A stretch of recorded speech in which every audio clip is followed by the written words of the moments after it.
നമസ്കാരം. ഹൃദയ ശസ്ത്രക്രിയ കഴിഞ്ഞാൽ ശ്രദ്ധിക്കേണ്ട കാര്യങ്ങളെക്കുറിച്ചാണ് ഹലോ ഡോക്ടർ ഇന്ന് സംസാരിക്കുന്നത്. പൊതുവെ ഹൃദയ ശസ്ത്രക്രിയയെക്കുറിച്ച് നിരവധി സംശയങ്ങളാണുള്ളത്.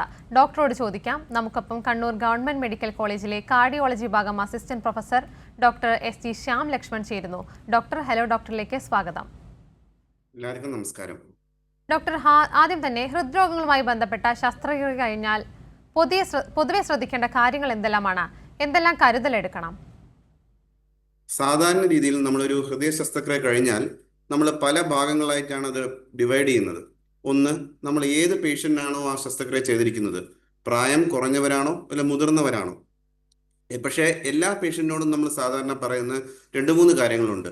ഒന്ന് റെസ്റ്റ്, രണ്ടാമത് ഭക്ഷണ രീതികൾ, മൂന്നാമത് എക്സസൈസ്, നാലാമത് ജോലി. അപ്പോൾ ഇപ്പോൾ റെസ്റ്റ് ആണെങ്കിൽ, ഇപ്പോൾ പ്രൊസീജിയർ കഴിഞ്ഞ ഉടനെ പേഷ്യൻ്റ് സാധാരണ ഉടനെ നമ്മൾ വാർഡിലേക്ക് മാറ്റിക്കഴിഞ്ഞാൽ എല്ലാ പേഷ്യൻറ്റിനോടും ആവശ്യത്തിലധികം റെസ്റ്റ് വേണ്ടാന്ന് പറയും. ഒരു 7 മണിക്കൂർ മുതൽ 8 മണിക്കൂർ റെസ്റ്റ് സാധാരണ രീതിയിൽ മതി. അത് കഴിഞ്ഞാൽ പേഷ്യൻറ്റിന് അവൻ്റെ ബെഡിൽ നിന്ന് എണീറ്റിരിക്കാം, ഒരു ചെയറിലിരിക്കാം, ഇല്ലെങ്കിൽ സാധാരണ രീതിയിൽ റൂമിൽ നിന്ന് നടക്കാം. മനസ്സിലായില്ലേ?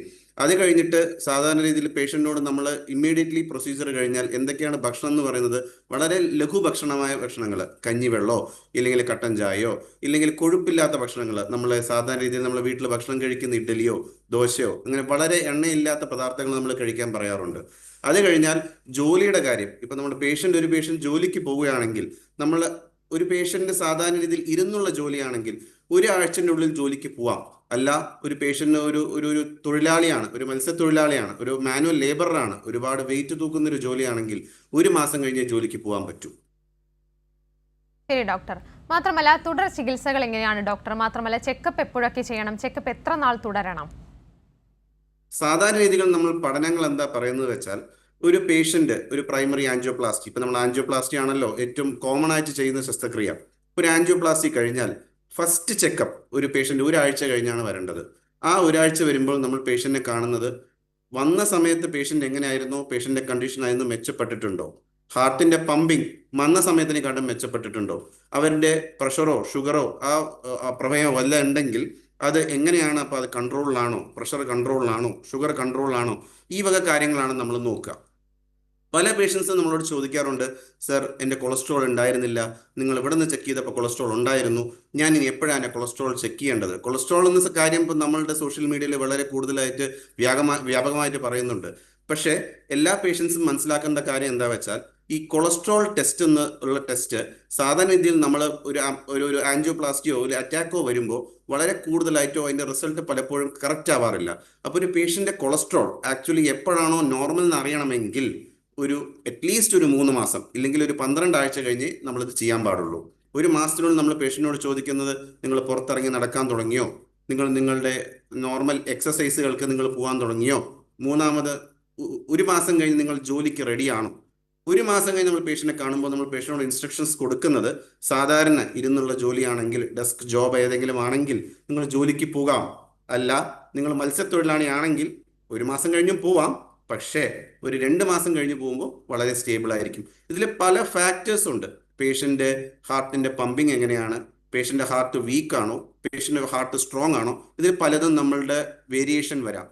നോർമൽ ഒരു ഹാർട്ടിൻ്റെ പമ്പിങ് എന്ന് പറഞ്ഞാൽ 60% വേണ്ടത്.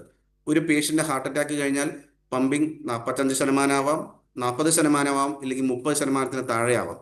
ഒരു 30% താഴെ എന്ന് പറയുമ്പോൾ നമ്മൾ സിവിയർ LV ഡിസ്ഫങ്ഷൻ എന്നാണ് പറയുക. അപ്പോൾ ഈ സിവിയർ LV ഡിസ്ഫങ്ഷൻ ഉള്ള പേഷ്യൻസ് വളരെയധികം ശ്രദ്ധിക്കണം.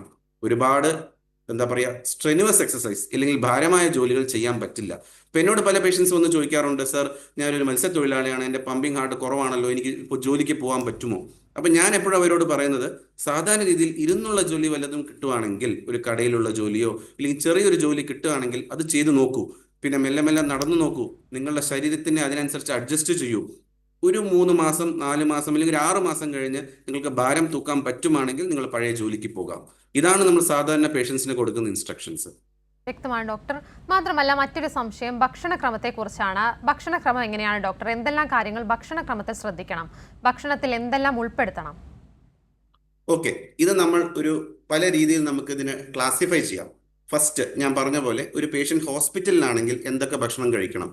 ഇമ്മീഡിയറ്റ്ലി ഒരു സർജറിയോ ഒരു പ്രൊസീജിയറോ കഴിഞ്ഞാൽ പേഷ്യൻ്റ് ലൈറ്റ് ഫുഡ്, ഞാൻ പറഞ്ഞ പോലെ ലഘുഭക്ഷണം, കഞ്ഞിവെള്ളവും നമ്മൾ സാധാരണക്കാര് കേരളത്തിലൊക്കെ കഞ്ഞിവെള്ളം കുടിക്കാം, അല്ലെങ്കിൽ ചെറുപയർ എല്ലാം കുടിക്കാം, മനസ്സിലായി, ചെറുപയർ കഴിക്കാം.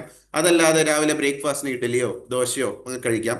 വളരെ കാർബോഹൈഡ്രേറ്റ് കൂടുതലുള്ള ഭക്ഷണം, ഇപ്പം നമ്മൾ പറയുകയാണെങ്കിൽ സാധാരണക്കാരൻ നമ്മൾ പറയുകയാണെങ്കിൽ പുട്ട് ഇല്ലെങ്കിൽ ഇടിയപ്പം, അരിയും ഉളുന്നും ഇല്ലാത്ത ഭക്ഷണങ്ങൾ, അത് പരമാവധി നമ്മൾ അവോയ്ഡ് ചെയ്യാൻ പറയും. അതല്ലാതെ ഈ റിഫൈൻഡ് കാർബോഹൈഡ്രേറ്റ്സ് എന്ന് പറഞ്ഞാൽ ആർട്ടിഫിഷ്യലി ഉണ്ടാവുന്ന കാർബോഹൈഡ്രേറ്റ്സ്. നമ്മളുടെ ഈ ഇഡ്ഡലി ദോശ എന്നൊക്കെ പറയുന്നത് നാച്ചുറൽ കാർബോഹൈഡ്രേറ്റ്സ് ആണ്, നമ്മൾ വീട്ടിലുണ്ടാക്കുന്ന ഭക്ഷണമാണ്. അല്ലാതെ ആർട്ടിഫിഷ്യലി ഉണ്ടാക്കുന്ന കാർബോഹൈഡ്രേറ്റ്സ് ഉള്ള ഭക്ഷണങ്ങൾ പരമാവധി അവോയ്ഡ് ചെയ്യണം. എക്സ്പെഷ്യലി മൈദ, നമ്മളുടെ ഇതിൽ പറയുന്നത് പൊറോട്ട, അതൊക്കെ അവോയ്ഡ് ചെയ്യണം. പിന്നെ രണ്ടാമത്, ഇനി പേഷ്യൻ്റ് ഇവിടുന്ന് ഡിസ്ചാർജ് ആയി പോയി, ഇനി വീട്ടിൽ പോയിട്ട് എന്തൊക്കെ കഴിക്കാം? വീട്ടിൽ പോയി ഞാൻ പറഞ്ഞ പോലെ ഒരു ബ്രേക്ക്ഫാസ്റ്റിന് ഒരു പേഷ്യൻ്റ് ഇഡ്ഡലിയോ ദോശയോ അരി ഉള്ളുന്നുള്ള ഭക്ഷണങ്ങൾ കഴിക്കാം. ഓട്സ് കഴിക്കാൻ പറ്റുമോ? ഡെഫിനറ്റ്ലി ഓട്സ് കഴിക്കാൻ പറ്റും, പേഷ്യൻസിന് കഴിക്കാൻ പറ്റും. അതല്ലാതെ നമ്മൾ ഈ സിറിയൽസ് എന്ന് പറയും, ഈ കോൺഫ്ലേക്സ്, അതൊക്കെ വളരെ കുറച്ചുകൂടി റിഫൈൻഡ് ആണ്. അപ്പോൾ അത് നമ്മൾ അവോയ്ഡ് ചെയ്യുന്നതാണ് പലപ്പോഴും നല്ലത്. ഉച്ചയ്ക്ക് ഉച്ചയ്ക്ക് നമ്മൾ എന്താ ചെയ്യേണ്ടത് വെച്ചാൽ, നമ്മളൊരു പ്ലേറ്റ് എടുക്കുക, പ്ലേറ്റിനെ മൂന്നായിട്ട് ഡിവൈഡ് ചെയ്യുക. 50% ആ പ്ലേറ്റിൽ വെജിറ്റബിൾസ് ആയിരിക്കണം. വെജിറ്റബിൾസ് എന്ന് പറഞ്ഞാൽ ഗ്രീൻ ലീഫി വെജിറ്റബിൾസ് ആവാം, ഇല്ലെങ്കിൽ കിഴങ്ങ് വർഗ്ഗങ്ങൾ പാടില്ല. ഗ്രീൻ ലീഫി വെജിറ്റബിൾസ്, ഇപ്പൊ നമ്മൾ ചീര, ഇല്ലെങ്കിൽ നമ്മളുടെ എന്താ പറയുക, ക്യാരറ്റ്, ബീൻസ്, പയർ, അങ്ങനത്തെ സാധാരണ ഭക്ഷണങ്ങളൊക്കെ ഉൾപ്പെടുത്താം. അതല്ലാതെ ബാക്കി ഒരു 25% പ്രോട്ടീൻസ് ആണ്. പ്രോട്ടീൻസ് എന്ന് പറയുമ്പോൾ നമ്മളുടെ മുട്ടയാവാം, ഇല്ലെങ്കിൽ മീനാവാം. മീൻ കറി വെച്ച് കഴിക്കുന്നതാണ് ബെറ്റർ. നമ്മൾ വറുത്തതും പൊരിച്ചതുമായിട്ട് മീനുകൾ അവോയ്ഡ് ചെയ്യുന്നതാണ് നല്ലത്.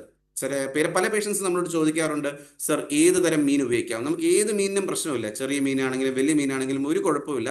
ചെറുതിലെ കൊഴുപ്പ് വർഗ്ഗം കുറച്ച് കൂടുതലാണെന്നേ ഉള്ളൂ. പക്ഷേ നമ്മൾ എപ്പോഴും ഒരു ബാലൻസ്ഡ് ഡയറ്റ് എന്ന് നോക്കുമ്പോൾ അതിൽ കുറച്ച് കൊഴുപ്പ് വേണം. കൊഴുപ്പില്ലാതെ നമുക്ക് ബാലൻസ്ഡ് ഡയറ്റ് ഇല്ല. ബാക്കി 25% ആണ് നമ്മളുടെ കാർബോഹൈഡ്രേറ്റ്സ്. നമ്മളെ കാർബോഹൈഡ്രേറ്റ്സ് എന്ന് പറയുമ്പോൾ നമ്മളെ അരി ഭക്ഷണമാണ്. ഈ അരി ഭക്ഷണം നമുക്ക് പലതരം അരിയുണ്ട്, നമുക്കറിയാമല്ലോ. റെഡ് റൈസ് ഉണ്ട്, വൈറ്റ് റൈസ് ഉണ്ട്. എപ്പോഴും വൈറ്റ് റൈസ് അല്ല, റെഡ് റൈസ്, ഇല്ലെങ്കിൽ എന്താ നമ്മൾ പറയുക, ഡീഹസ്ക്ഡ് റൈസ്, അതായിരിക്കും കുറച്ചുകൂടി നല്ലത് ആരോഗ്യത്തിന്. ബിക്കോസ് അതിൽ വൈറ്റമിൻസും മൈക്രോന്യൂട്രിയൻസും വളരെ കൂടുതലായിരിക്കും. പിന്നെ അതിൻ്റെ ഇടയ്ക്ക് ഇപ്പം നമുക്ക് സാധാരണ നമ്മൾ ഇന്ത്യൻ സൊസൈറ്റിയിൽ നമുക്കൊരു ഒരു 11 മണിക്ക് ഇല്ലെങ്കിൽ വൈകുന്നേരം 4 മണിക്ക് നമുക്ക് സാധാരണ വിശപ്പ് വരാൻ ചാൻസ് ഉണ്ട്. ആ സമയത്ത് നമുക്ക് നമ്മുടെ ഭക്ഷണത്തിൽ സാലഡോ, ഇല്ലെങ്കിൽ നമുക്ക് ഫ്രൂട്ട്സ് നമ്മൾ കോമൺലി ഏതൊക്കെയാ ഫ്രൂട്ട്സ് ഉപയോഗിക്കുക? ആപ്പിൾ ഉപയോഗിക്കാം. രണ്ടാമത് പഴങ്ങളിൽ നമുക്ക് ചെറുപഴം ഉപയോഗിക്കാം, ഇല്ലെങ്കിൽ നേന്ത്രപ്പഴം പുഴുങ്ങിയിട്ട് ഉപയോഗിക്കാം. നമുക്ക് സിട്രസ് ഫ്രൂട്ട്സ്, ഓറഞ്ച്, മുസമ്പി, അത് ഉപയോഗിക്കാം. അതല്ലാതെ നമ്മളിപ്പോൾ കുറച്ചുകൂടി നിങ്ങൾ എന്താ പറയുക, നിങ്ങൾക്ക് സാമ്പത്തികമായിട്ട് നിങ്ങൾക്ക് കുഴപ്പമില്ലെങ്കിൽ ബെറീസ് എന്ന് പറയും, പലതരം ബെറീസ് ഉണ്ട്. ബ്ലൂബെറി ഉണ്ട്, ക്രാൻബെറി ഉണ്ട്. ഇതൊക്കെ നമുക്ക് ഹാർട്ടിന് നല്ലതാണ്. ഇപ്പം ബെറീസ് നമുക്ക് ഉൾപ്പെടുത്താം. ഒരു സാധാരണക്കാരനാണെങ്കിൽ നമ്മൾ പൊമോഗ്രാനൈറ്റ് വളരെ ആന്റി ഓക്സിഡന്റ് റിച്ച് ഫുഡാണ്. പൊമോഗ്രാനൈറ്റ് നമുക്ക് എന്തായാലും ഡയറ്റിൽ ഉൾപ്പെടുത്താം. അതേപോലെ നമ്മൾ ഡിന്നർ നോക്കുകയാണെങ്കിൽ, ഡിന്നറിൽ നമുക്ക് സാധാരണ ഇതേപോലെ 2 ചപ്പാത്തീസ്, മോഡറേഷൻ. നമ്മൾ ഇപ്പോൾ നോക്കൂ, ചപ്പാത്തി ആണെങ്കിലും ചോറാണെങ്കിലും രണ്ടിലും കാർബോഹൈഡ്രേറ്റ്സ് ഉണ്ട്. പലപ്പോഴും പേഷ്യൻസ് ചോദിക്കാറുണ്ട്, സാർ ഞാൻ ചോറ് ഇപ്പോൾ നിർത്തി, അതിന് പകരം 4 ചപ്പാത്തി കഴിക്കുന്നു. ഒരു 4 ചപ്പാത്തി കഴിക്കുന്നതും ഒരു ചെറിയൊരു കപ്പ് റൈസ് കഴിക്കുന്നതും ഈക്വൽ ആണ്. സോ നമ്മൾ ഫുഡിന്റെ ഡിഫറൻസ് മാത്രമല്ല, അതിന്റെ പോർഷൻ കൺട്രോൾ വളരെ ഇമ്പോർട്ടൻ്റ് ആണ്. അപ്പം നമ്മളുടെ ഫുഡ് നോക്കുമ്പോൾ ചപ്പാത്തി, 2 ചപ്പാത്തി, വൈകുന്നേരം നമുക്ക് വേണമെങ്കിൽ മുട്ടക്കറിയോ, ഇല്ലെങ്കിൽ നമുക്ക് ചിക്കൻ കറിയോ, ഇല്ലെങ്കിൽ നമുക്ക് വെജിറ്റബിൾ കറിയോ, ഏതാണെങ്കിലും നമുക്ക് ഉൾപ്പെടുത്താം. രാത്രി ഓട്സ് വളരെ നല്ലൊരു ഓപ്ഷനാണ്. ഡോക്ടർ, ഞാനിന്ന് ഇടപെടുകയാണ്. നമുക്കിപ്പോൾ ഒരു പ്രേക്ഷക കൂടി ചേരുന്നുണ്ട്. നിലമ്പൂരിൽ നിന്നും ഫാത്തിമയാണ്. ഫാത്തിമ, ഡോക്ടറോട് ചോദിച്ചോളൂ. ഡോക്ടർ കേൾക്കുന്നുണ്ട്, പറയൂ. നമസ്കാരം. നമസ്കാരം ഡോക്ടർ, ഞാൻ നിലമ്പൂരിൽ നിന്ന് ഫാത്തിമ നാളെ പിന്നെ 62ാമത്തെ വയസ്സ് എനിക്ക്. പിന്നെ 19 എനിക്ക് ഒരു ആൻജിയോപ്ലാസ്റ്റി കഴിഞ്ഞു. അത് നമ്മളെ മഞ്ചേരി മെഡിക്കൽ കോളേജിൽ വെച്ചിട്ടാ കഴിഞ്ഞ്. ജസീൽ പറഞ്ഞ ഡോക്ടറെ ചെയ്ത്. പിന്നെ കോട്ടക്കന്ന് പിന്നെ ഒരു 21 കോട്ടക്കന്ന് ഒന്ന് ചെയ്തു, രണ്ടാമത്തെ. ഇപ്പോ പിന്നെ വൃക്കന്റെ പ്രശ്നം വന്നപ്പോ EMS അഡ്മിറ്റായി 3 ഡയാലിസിസ് ഒക്കെ കഴിഞ്ഞു. അത് രഘുനാഥ് സാറ് ഡയാലിസിസ് 3 പ്രാവശ്യം കഴിഞ്ഞിട്ടുള്ളൂ, പിന്നെ കഴിഞ്ഞിട്ടില്ല. വൃക്കന്റെ 3.4 ഇപ്പൊ അങ്ങനെ നിൽക്കുകയാണ്. ഇപ്പൊ എനിക്കുള്ള പ്രശ്നം ഡോക്ടർ, പിന്നെ കാലിന് നീര് വരിക, നമ്മൾ ചുമക്കുമ്പോ കാലിന്റെ അയക്, കാല് കിടത്തെ കാലിന് വേദന വരിക, ഒരു പിന്നെ എന്തോ ഞരമ്പ് വടിയുന്ന മാതിരി തോന്നുക. അതിന് ഗുളിക, നീരിന്റെ ഗുളിക കുടിച്ചിട്ടൊന്നും ഇപ്പൊ ഒരു കുറവുമില്ല. ഇപ്പൊ എനിക്ക് നിങ്ങളുടെ വിഷമങ്ങൾ മനസ്സിലായി. അപ്പോ ഇതിന് എനിക്ക് പത്തുമ്പോ ഒരു കാര്യം അറിയാനുള്ളത്, നിങ്ങൾക്ക് മൂത്രം പോകുന്നുണ്ടോ ശരീരത്തിൽ കൂടെ? മൂത്രം നല്ലോണം പോകുന്നുണ്ട്. മൂത്രം പോകുന്നുണ്ട്. സോ അപ്പൊ ഇതില് ഒരു നല്ല കാര്യം എന്താ വെച്ചാ, മൂത്രം പോകുന്നുണ്ടല്ലോ. മൂത്രം പോകുന്നുണ്ടെങ്കിൽ നമ്മൾ സാധാരണ രീതിയിൽ നമുക്ക് അധികം പേടിക്കാനില്ല. അപ്പോൾ ഇതിൽ നിങ്ങൾ എവിടെയാണോ ഒരു കാർഡിയോളജിസ്റ്റിനെ കാണിച്ചത്, അടുത്തൊരു കാർഡിയോളജിസ്റ്റിനെ കാണിച്ചിട്ട് നീരിന്റെ ഗുളികയുടെ ഡോസിന് ചെറിയൊരു മാറ്റം വരുത്തേണ്ടി വരും. ചിലപ്പോൾ അതിന്റെ ഡോസിന്റെ എണ്ണം കൂട്ടേണ്ടി വരും, ഇല്ലെങ്കിൽ വേറൊരു ഗുളിക ചേർത്തേണ്ടി വരും. അതല്ലാതെ എല്ലാ 2 ആഴ്ച കൂടുമ്പോഴും കിഡ്നിയുടെ ടെസ്റ്റുകൾ ചെയ്യേണ്ടി വരും. എന്നിട്ട് 3 നേരം കഴിക്കുന്നുണ്ട്, അതുകൊണ്ടൊന്നും ഒരു മാറ്റവും കാണുന്നില്ല. അങ്ങനെ നിങ്ങൾക്കൊരു മാറ്റം കാണുന്നില്ലെങ്കിൽ പിന്നെ നിങ്ങൾ അടുത്തൊരു ഹോസ്പിറ്റലിൽ പോയിട്ട് അഡ്മിറ്റ് ആയിട്ട് നമ്മൾ ഇഞ്ചക്ഷൻസ് കൊടുക്കാം. ഇഞ്ചക്ഷൻസ് കുറച്ചുകൂടി നല്ല ഓപ്ഷനാണ്. ഇഞ്ചക്ഷൻസും നമുക്ക് മാറ്റം ഇല്ലെങ്കിൽ പിന്നെ ചിലപ്പോൾ നമുക്കൊരു ഡയാലിസിസ് വേണ്ടി വരും, നീര് കുറച്ച് എടുക്കാനായിട്ട്. അതാണ് നമ്മുടെ മുമ്പിലുള്ള വഴികൾ. പിന്നെ ഡോക്ടറെ, എനിക്ക് ഈ അഴകിന് നടക്കുമ്പോൾ അഴകില് വേദന, ഞരമ്പ് വലിയ, പിന്നെ ചുമക്കുമ്പോഴാണ് ഊരക്കും കാലിനും വേദന വരുന്നത്. നിങ്ങൾക്ക് ഷുഗർ ഉണ്ടോ? കാലിനും ഊരക്കും വേദന വരിക. ഷുഗർ ഉണ്ടോ? ഷുഗർ നോർമലാണ്. 84, 90, 130 ഒക്കെ ഉള്ളൂ. അപ്പൊ ഇത് നമുക്കൊരു ഇത് നോക്കൂ. ഇതിപ്പോ ഈ ഷുഗർ കാരണം ഹാർട്ടിനെ ബാധിച്ച പോലെ നിങ്ങളെ നരമ്പിനെ ബാധിക്കാൻ തുടങ്ങിയിട്ടുണ്ട്. അപ്പോ ഇത് നിങ്ങൾക്ക് 2 വഴിയുണ്ട്. ഒന്നിന് നിങ്ങൾക്ക് കാർഡിയോളജിസ്റ്റിനെ കാണാം, ഇല്ലെങ്കിൽ ഒരു ന്യൂറോളജിസ്റ്റിനെ കണ്ടിട്ട് നരമ്പിന്റെ ഗുളികൾ നമ്മൾ ചേർത്തി കഴിഞ്ഞാൽ ചിലപ്പോൾ നിങ്ങൾക്ക് ഇതിൽ ഭേദം കിട്ടും. ഞരമ്പിന്റെ ഡോക്ടർ ഇവിടെ മെഡിക്കൽ കോളേജിലെ ഡോക്ടർ വന്നപ്പോ അതിനെ കണ്ടപ്പോ അവര് ഡോക്ടർ കുറച്ച് പാരസിറ്റമോൾ എഴുതി തന്നത്, അതൊന്നും തന്നില്ല. അങ്ങനെയാണെങ്കിൽ നിങ്ങൾക്ക് ആദ്യം നമ്മൾ പാരസറ്റമോൾ ആണ് ബേസിക് ഒരു മരുന്ന് കൊടുക്കുക, ജസ്റ്റ് ഒരു ഡോസ് മാറ്റാനായിട്ട്. അതിലും മാറ്റം കണ്ടില്ലെങ്കിൽ നിങ്ങൾ ഒരു ഡോക്ടറെ കണ്ടിട്ട് പിന്നെയും അത് ഡോസ് ഒന്ന് മാറ്റണം എന്ന് പറഞ്ഞാൽ നരമ്പിന്റെ ഗുളിക തരും. പക്ഷേ ഫാത്തിമ, നിങ്ങളൊരു കാര്യം മനസ്സിലാക്കേണ്ടത്, ഈ നരമ്പിന്റെ ഗുളിക കഴിക്കുമ്പോൾ സാധാരണ രീതിയിൽ കുറച്ച് ക്ഷീണവും കുറച്ച് ഉറക്കവും വരാം. അതുകൊണ്ടായിരിക്കും ഒരു ഡോസ് കുറഞ്ഞ ഗുളിക ഒന്ന് സ്റ്റാർട്ട് ചെയ്തത്.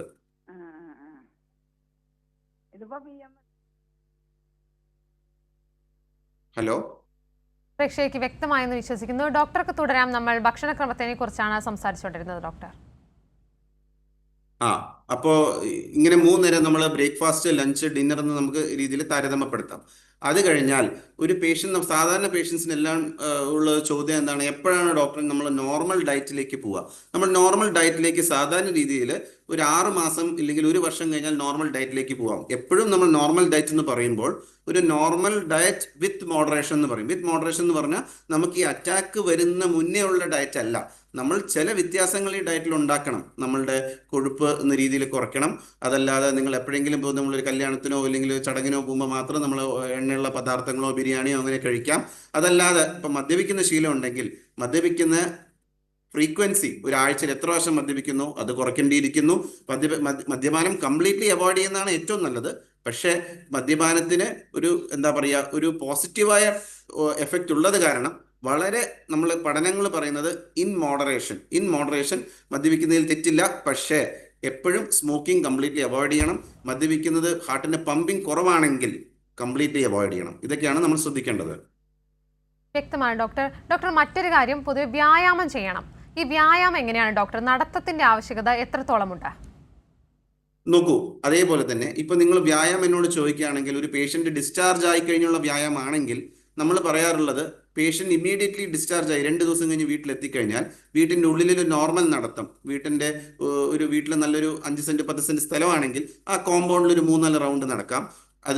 അതല്ലാതെ 1 ആഴ്ച കഴിഞ്ഞാൽ നമ്മൾ പറയുന്നത്, പഠനങ്ങൾ പറയുന്നത് ഒരു മിനിമം 30 മിനിറ്റ്, അങ്ങനെ 5 ദിവസം ഇല്ലെങ്കിൽ 150 മിനിറ്റ് ഒരാഴ്ചയിൽ മിനിമം വ്യായാമം വേണം.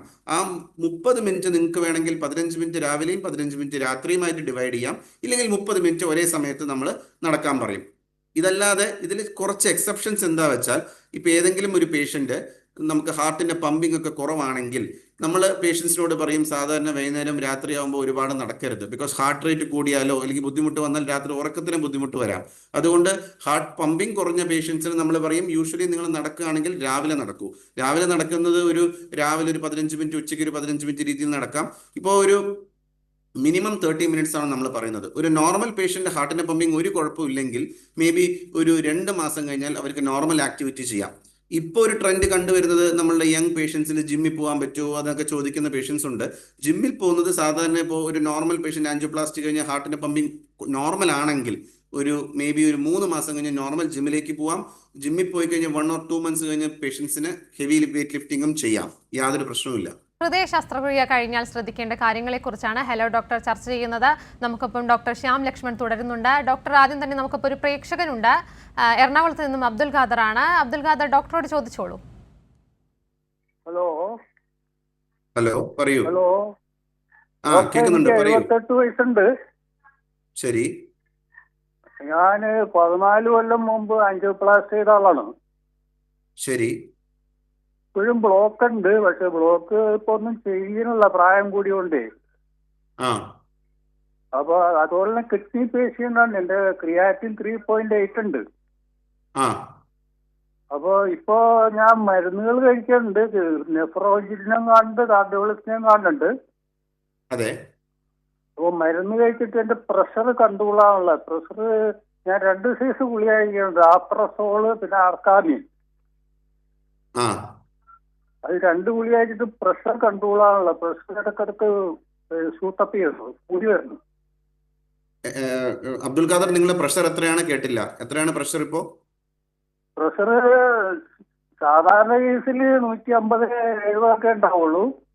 ആ ചില സമയത്ത് അത് 200-100 വരുന്നു. അപ്പൊ അത് എന്താണെന്ന് അറിയാൻ വേണ്ടിയാ.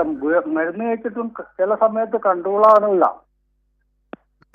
ഒരു കാര്യം ചോദിച്ചോട്ടെ, ഇപ്പോ നിങ്ങൾക്ക് ഈ പ്രഷറിന്റെ ഗുളികൾ 2 നേരം കഴിക്കുന്നുണ്ടോ? രാവിലെ രാത്രിയും കഴിക്കുന്നുണ്ടോ?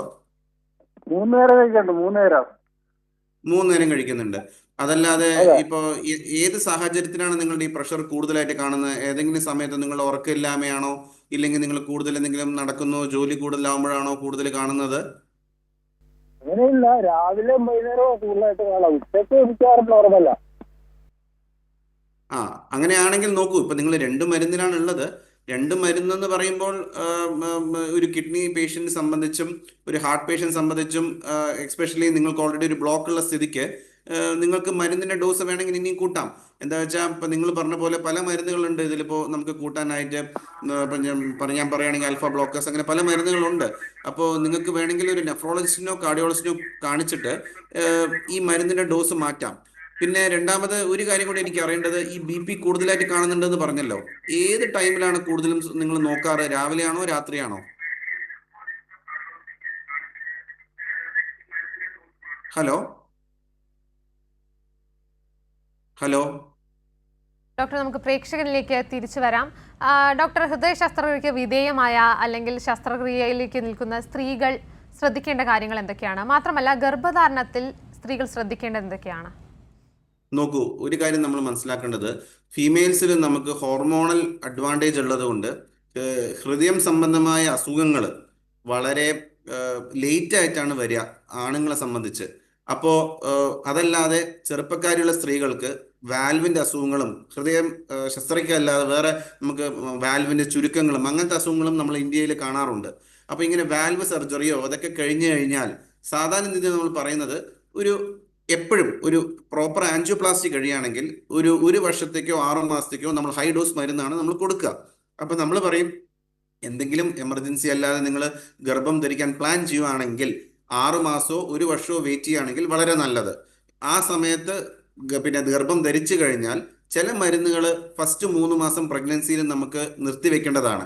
അപ്പോൾ നിങ്ങൾ പ്രഗ്നൻസി ഡിറ്റക്ട് ചെയ്താൽ ഉടനെ ഒരു ഗൈനക്കോളജിസ്റ്റിനോ കാർഡിയോളജിസ്റ്റിനോ കണ്ട് ചില മരുന്നുകളുടെ ഡോസ് മാറ്റണം. പക്ഷെ നമ്മൾ സാധാരണക്കാരനോട് പറയുകയാണെങ്കിൽ 6 മാസം മുതൽ 1 വർഷം വരെ നമുക്ക് ഗർഭം മാറ്റിവെക്കുന്നതായിരിക്കും വളരെ നല്ലത്.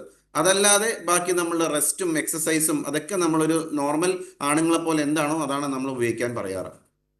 ശരി ഡോക്ടർ, നമ്മൾ നേരത്തെ വ്യായാമത്തിനെ കുറിച്ച് പറഞ്ഞിരുന്നു ഡോക്ടർ. മാത്രമല്ല, ഉറക്കം, യാത്ര എന്നിവയിൽ ശ്രദ്ധിക്കേണ്ട കാര്യങ്ങൾ എന്തൊക്കെയാണ്? മറ്റെന്തെല്ലാം കാര്യങ്ങൾ അതിന് പുറമെ ശ്രദ്ധിക്കണം? നോക്കൂ, ഇപ്പം നമുക്ക് വളരെ ഭൂരിപക്ഷം നിറയെ മലയാളികൾ ഇന്ത്യയുടെ പുറത്തുള്ളവരുണ്ട്. അപ്പം നമുക്ക് നിറയെ പേഷ്യൻസ് പുറത്തുനിന്ന് ആൻജിയോഗ്രാം ചെയ്തോ ഇല്ലെങ്കിൽ ആൻജിയോപ്ലാസ്റ്റി ചെയ്തോ ഉടനെ അവരുടെ ജോലികൾക്ക് മിക്കവാറും ഗൾഫ് രാജ്യങ്ങൾക്ക് പോകാൻ താല്പര്യപ്പെടുന്നവരുണ്ട്. എല്ലാവരും നമ്മളോട് ചോദിക്കുന്ന ചോദ്യം, എപ്പോൾ എനിക്ക് തിരിച്ചു പോകാം, എപ്പോൾ എനിക്ക് എയ്റോപ്ലെയിനിൽ ട്രാവൽ ചെയ്യാം? ഒരു നോർമൽ പേഷ്യൻ്റ് ആൻജിയോപ്ലാസ്റ്റി കഴിഞ്ഞാൽ ഒരു മാസം മാക്സിമം അതിനുള്ളിൽ പേഷ്യന്റിനെ എയർ ട്രാവൽ ചെയ്യാൻ പറ്റും, വിമാനത്തിൽ ആൾക്ക് ട്രാവൽ ചെയ്യാൻ പറ്റും. അല്ല, ഒരു പേഷ്യന്റിന് ബൈ റോഡോ ഇല്ലെങ്കിൽ ബൈ ട്രെയിനോ ട്രാവൽ ചെയ്യുകയാണെങ്കിൽ 2 ആഴ്ചയ്ക്കുള്ളിൽ പേഷ്യന്റിനെ ട്രാവൽ ചെയ്യാം, യാതൊരു പ്രശ്നവുമില്ല. ഇപ്പൊ 2 ആഴ്ചയുടെ മിനിമം റെസ്റ്റ് മതി ഒരു പേഷ്യന്റിനെ ട്രാവൽ ചെയ്യാൻ. അതല്ലാതെ പേഷ്യന്റിന് ഞാൻ പറഞ്ഞ പോലെ നടക്കാവുന്ന ദൂരത്തിലാണ് ജോലി സ്ഥലം ഉണ്ടെങ്കിൽ ഒരു 30 മിനിറ്റോ 15 മിനിറ്റോ നടക്കാൻ പറ്റുകയാണെങ്കിൽ 30 മിനിറ്റ് എന്തായാലും നടന്ന് ജോലിക്ക് പോവാം. ഇതൊക്കെ പേഷ്യന്റെ ഹാർട്ടിന്റെ പമ്പിങ് നോർമൽ ആണെങ്കിൽ. പക്ഷേ ഒരു പേഷ്യന്റെ ഹാർട്ടിന്റെ പമ്പിങ് നോർമൽ അല്ല, ഞാൻ പറഞ്ഞ പോലെ 30% താഴെയാണെങ്കിൽ ഇതിനെല്ലാത്തിനും വ്യത്യാസം വരും. നമുക്ക് എന്താണെങ്കിലും ട്രാവൽ ചെയ്യുമ്പോൾ നമുക്ക് നടന്ന് ട്രാവൽ ചെയ്യുന്നത് വളരെ ബുദ്ധിമുട്ടായിരിക്കും. ഒരു പേഷ്യന്റ് സാധാരണ രീതിയിൽ ഇപ്പോൾ നമുക്ക് പമ്പിങ് ഒക്കെ വളരെ കുറവാണെങ്കിൽ ഒരു 2-3 മാസം കഴിഞ്ഞിട്ടേ വിമാനത്തിൽ ട്രാവൽ ചെയ്യാമെന്ന് നമ്മൾ അഡ്വൈസ് ചെയ്യാറുള്ളൂ സാധാരണ രീതിയിൽ. ഡോക്ടർ, മാത്രമല്ല ഹൃദയ ശസ്ത്രക്രിയ പലതരമുണ്ടല്ലോ, ഓപ്പൺ ഹാർട്ട് സർജറി, ആൻജിയോപ്ലാസ്റ്റി എന്നിങ്ങനെ. ഈ സാഹചര്യത്തിൽ എന്തൊക്കെ കാര്യങ്ങൾ ശ്രദ്ധിക്കണം? തമ്മിലുള്ള വ്യത്യാസം എന്താണ്? ഇപ്പോൾ ഓപ്പൺ ഹാർട്ട് സർജറി നമുക്ക് എല്ലാവരും പറയാം, നിങ്ങൾ ആ വാക്കിൽ തന്നെ ഉണ്ടല്ലോ, ഓപ്പൺ ഹാർട്ടാണ്. നമ്മളുടെ ഹാർട്ടിനെ ഒരു നമ്മളെ നെഞ്ചുകൂടത്ത് ചെറിയൊരു ഇൻസിഷൻ ഉണ്ടാക്കിയിട്ട് നെഞ്ചുകൂടം പിളർന്ന്, നമ്മൾ സാധാരണക്കാരുടെ ഭാഷയിലാണെങ്കിൽ ഒരു സർജറി ചെയ്യാറുണ്ട്. അല്ലാതെ നമ്മൾ ആൻജിയോപ്ലാസ്റ്റി ആണെങ്കിൽ നമ്മൾ കീ ഹോൾ എന്ന സർജറിയാണ് നമ്മൾ സാധാരണ ചെയ്യാറ്. അപ്പോൾ ഇതിൽ സാധാരണ എന്താ വെച്ചാൽ, ഈ ഓപ്പൺ ഹാർട്ട് സർജറി ആണെങ്കിൽ ഇപ്പോഴത്തെ എല്ലാ ഓപ്പൺ ഹാർട്ട് സർജറിയും വളരെ നമ്മളെന്താ പറയുക, പമ്പില്ലാത്ത ഓഫ് പമ്പ് ബൈപ്പാസ് എന്നാണ് പറയാറ്. അപ്പോൾ ഈ ഓഫ് പമ്പ് ബൈപ്പാസ് എന്ന സർജറീസ് എല്ലാം ഒരു നോർമൽ ആൻജിയോപ്ലാസ്റ്റി പോലെ ഒരു പേഷ്യന്റിന് ഒരു 6 മണിക്കൂർ കഴിഞ്ഞാൽ പേഷ്യന്റിന് ബോധം വരും, ഒരു 12 മണിക്കൂർ അല്ലെങ്കിൽ 24 മണിക്കൂറുള്ള പേഷ്യന്റ് എണീറ്റിരിക്കാം. ആകെ ശ്രദ്ധിക്കേണ്ട കാര്യം എന്താ വെച്ചാൽ, ഈ പേഷ്യന്റിന് ഹാർട്ടിൽ നെഞ്ചത്ത് വലിയൊരു ഇൻസിഷൻ എന്ന് പറയും, നമ്മൾ വലിയൊരു വൂണ്ട് ഉണ്ടാവും. അപ്പൊ അതിന് വളരെ ശ്രദ്ധിക്കേണ്ടി വരും, അതിൽ ഇൻഫെക്ഷൻ വരാതെ നോക്കേണ്ടി വരും. ഇപ്പൊ പേഷ്യന്റിനെ നമുക്ക് എപ്പോഴും അതിനെ ഡ്രസ്സിങ് ചെയ്യേണ്ടി വരും. പക്ഷെ ഒരു നോർമൽ ആൻജിയോപ്ലാസ്റ്റി ആണെങ്കിൽ ഇങ്ങനത്തെ വൂണ്ടോ ഇൻസിഷനോ ഒന്നും ഉണ്ടാവില്ല. അതുകൊണ്ട് പേഷ്യന്റിന് 1 മാസത്തിനുള്ളിൽ പേഷ്യന്റ് നോർമൽ ജോലിക്ക് പോവാം. അല്ലെങ്കിൽ ഒരു പേഷ്യന്റ് ഒരു ബൈപ്പാസ് സർജറി ആണെങ്കിൽ, ഇപ്പോൾ ആൻജിയോപ്ലാസ്റ്റിക് 1 മാസമാണെങ്കിൽ ഒരു 2 മാസത്തിനുള്ള ഒരു ബൈപ്പാസ് സർജറി കഴിഞ്ഞ പേഷ്യന്റുകളുടെ ജോലിക്ക് എല്ലാത്തിനും പോവാം, ഇരുന്നുള്ള ജോലിക്ക് പോവാം. പക്ഷേ ഒരു ഹെവി എക്സസൈസോ അല്ലെങ്കിൽ വെയിറ്റ് ലിഫ്റ്റിങ്ങോ അങ്ങനെ ആണെങ്കിൽ ഒരു ബൈപ്പാസ് കഴിഞ്ഞ് മിനിമം ഒരു 3-4 മാസം വരെ വെയിറ്റ് ചെയ്യുന്നതാണ് ഏറ്റവും നല്ലത്. ശരി ഡോക്ടർ, മാത്രമല്ല ഇത്തരത്തിലൊരു ശസ്ത്രക്രിയ കഴിഞ്ഞതിന് ശേഷം എത്രത്തോളം സാധാരണ ജീവിതം നയിക്കാൻ പറ്റും? ഒരു ഫുൾ റിക്കവറി എത്ര സമയമെടുക്കും, അല്ലെങ്കിൽ എത്രത്തോളം സാധ്യമാണ് ഡോക്ടർ?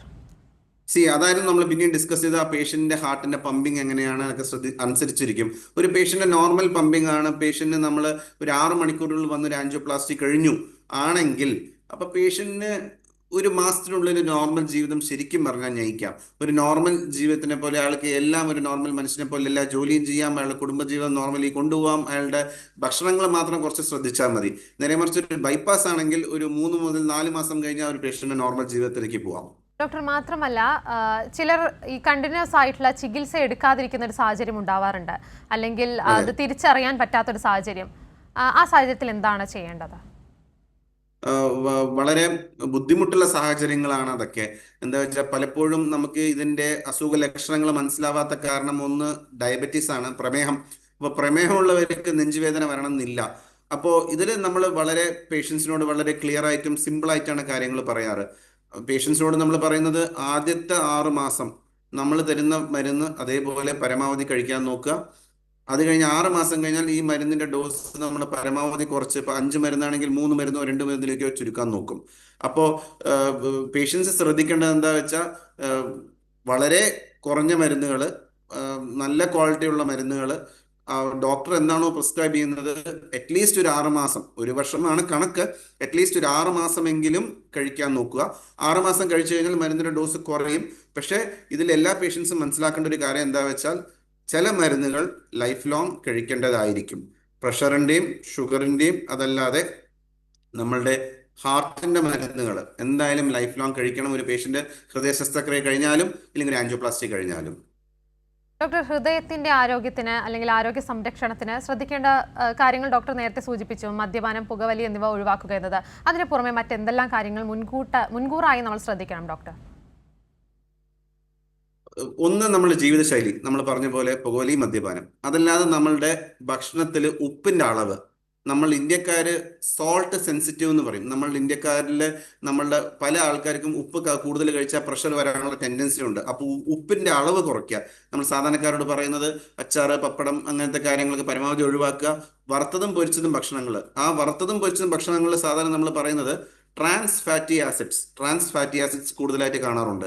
അപ്പോൾ ഈ ഭക്ഷണത്തിന് എത്ര ഡീപ്പായിട്ട് എത്ര കൂടുതൽ നേരം ഫ്രൈ ചെയ്യുന്നു ആ ഭക്ഷണങ്ങൾ പരമാവധി അവോയ്ഡ് ചെയ്യുക. അല്ലാതെ നമ്മളിപ്പോൾ പറയുന്ന പോലെ റിഫൈൻഡ് കാർബോഹൈഡ്രേറ്റ്സ് ഉള്ള ഭക്ഷണം, ഈ ബിസ്ക്കറ്റ്സ് ഇല്ലെങ്കിൽ നമ്മൾ ലേസ് പോലെ പാക്കേജ്ഡ് എന്താ പറയുക ഐറ്റംസ്, ഇല്ലെങ്കിൽ പൊട്ടറ്റോ ചിപ്സ്, അല്ലെങ്കിൽ നമ്മൾ എന്താ പറയുക ഇപ്പോൾ പുതിയ ജനറേഷൻ്റെ കാര്യങ്ങൾ പറയുകയാണെങ്കിൽ പിസ്സ, ബർഗർ, ഇങ്ങനത്തെ റിഫൈൻഡ് കാർബോഹൈഡ്രേറ്റ്സ്, മൈദയുള്ള ഇല്ലെങ്കിൽ സാധാരണ പോലെ നമ്മൾ പൊറോട്ട, ഇതൊക്കെ പരമാവധി അവോയ്ഡ് ചെയ്യണം. എന്താ വെച്ചാൽ ഇതിലൊന്നും ഹാർട്ടിനെ പ്രൊട്ടക്റ്റ് ചെയ്യുന്ന ന്യൂട്രിയൻസ് ഇല്ല, അതല്ലാതെ ഇതിൽ ഫൈബർ ഇല്ല, അതുകൊണ്ട് ഹാർട്ടിന് ഇതിൽ പ്രയോജനവും ഇല്ല. അല്ലാതെ ഇതിന് നമുക്ക് ബോഡി ഫാറ്റ് കൂട്ടുന്നല്ലാതെ ഹാർട്ടിനെ പ്രൊട്ടക്റ്റ് ചെയ്യുന്നില്ല. അതല്ലാതെ മൂന്നാമത്തെ കാര്യം നമ്മൾ ശ്രദ്ധിക്കേണ്ടത് നട്ട്സ്, ഓയിൽസ്. ഇപ്പം നട്ട്സ് നമ്മൾ പറയുകയാണെങ്കിൽ ഹാർട്ടിന് ഏറ്റവും പ്രയോജനപ്പെട്ട നട്ട്സ് എന്ന് പറയുകയാണെങ്കിൽ ഒന്ന് വാൾനട്ടാണ്, രണ്ടാമത് നമ്മൾ പിസ്റ്റയാണ്. മനസ്സിലാവുന്നുണ്ടോ? ഇപ്പോൾ കാഷ്യൂനട്ടും ഗ്രൗണ്ട് നട്ട്സും നമ്മൾ പരമാവധി കുറയ്ക്കാൻ പറയും. ഹാർട്ടിന് ഏറ്റവും നല്ലത് വാൾനട്ട്സ് ആയിരിക്കും. അപ്പോൾ നമ്മൾ എണ്ണയിൽ നമ്മൾ വരികയാണെങ്കിൽ സാധാരണ നമ്മൾ മുമ്പത്തെ പഠനങ്ങളിൽ പറയായിരുന്നത് വെളിച്ചെണ്ണ നല്ലതല്ല, പക്ഷേ ഇപ്പോൾ വെളിച്ചെണ്ണയും നമുക്ക് ഉപയോഗിക്കാവുന്നതാണ്. നേരെ മറിച്ച് ഒലീവ് ഓയിൽ വളരെ നല്ലതാണ്. പക്ഷേ ഒലീവ് ഓയിൽ സാധാരണക്കാരന് ഉപയോഗിക്കാൻ ബുദ്ധിമുട്ട് എന്താ വെച്ചാൽ അതിൻ്റെ ടേസ്റ്റും അതിൻ്റെ കോസ്റ്റും വളരെ ബുദ്ധിമുട്ടായിരിക്കും. അതുകൊണ്ട് ഒലീവ് ഓയിൽ സാധാരണ രീതിയിൽ വെസ്റ്റേൺ കൺട്രീസ്, ഇന്ത്യയുടെ പുറത്താണ് സാധാരണ ഉപയോഗിക്കാറുള്ളത്. അല്ലെങ്കിൽ നമ്മൾ സാധാരണക്കാർക്ക് കോക്കനട്ട് ഓയിൽ എപ്പോഴും ബെനിഫിഷ്യൽ ആയിരിക്കും. പക്ഷേ സാധാരണ പേഷ്യൻസ് ചോദിക്കും നമ്മളോട്, എണ്ണ നമുക്ക് താളിച്ച് ഉപയോഗിക്കാമോ ഒക്കെ പറയും. താളിച്ചൊക്കെ ഉപയോഗിക്കാം, നമുക്ക് എന്താണെങ്കിലും ഒന്നരാടം പേഷ്യൻസിന് താളിച്ച് കൊടുക്കാം. പക്ഷേ ഈ ഉപ്പിൻ്റെ അളവാണെങ്കിലും എണ്ണയുടെ അളവാണെങ്കിലും നമ്മൾ പറയുന്നത് പേഷ്യൻസിനോട് എന്താണോ സാധാരണക്കാർക്ക് കൊടുക്കുന്നത് അല്ലെങ്കിൽ മറ്റു കുടുംബക്കാർക്ക് കൊടുക്കുന്നത് അതിൻ്റെ നേർ പകുതിയെ പേഷ്യൻറ്റിന് കൊടുക്കാൻ പാടുള്ളൂ. എന്താണോ സാധാരണ മറ്റവർക്ക് കൊടുക്കുന്നത് അതിൻ്റെ നേർ പകുതിയെ പേഷ്യൻസിന് കൊടുക്കാൻ പാടുള്ളൂ. ശരി ഡോക്ടർ. ഹൃദയ ശസ്ത്രക്രിയ കഴിഞ്ഞാൽ ശ്രദ്ധിക്കേണ്ട കാര്യങ്ങളെക്കുറിച്ചാണ് ഹലോ ഡോക്ടർ ഇന്ന് സംസാരിച്ചത്. നമുക്കൊപ്പം ചേർന്നത് ഗവൺമെന്റ് മെഡിക്കൽ കോളേജിലെ കാർഡിയോളജി വിഭാഗം assistant professor doctor ST Shyam ലക്ഷ്മണായിരുന്നു. ഡോക്ടർ നന്ദി. ഹലോ ഡോക്ടറിന്റെ ഇന്നത്തെ സമയം ഇവിടെ അവസാനിക്കുന്നു. നന്ദി, നമസ്കാരം.